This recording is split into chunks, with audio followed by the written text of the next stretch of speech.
તો મિત્રો પહોંચી ગયા છે પુષ્કર પછી અન્નાસાગર લેક પર. જો અન્નાસાગર લેક છે, ખૂબ સુંદર છે.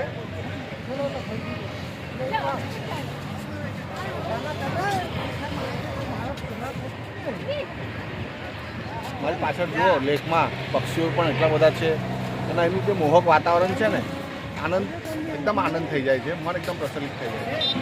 ખાલી જુઓ તમે મારી પાછળ, ખૂબ સુંદર લેક છે. આવો જો આખું લેક છે.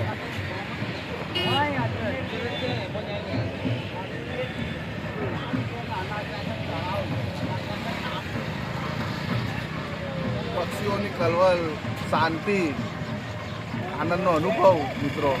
ખૂબ સરસ જગ્યા છે, અન્નાસાગર લેક છે.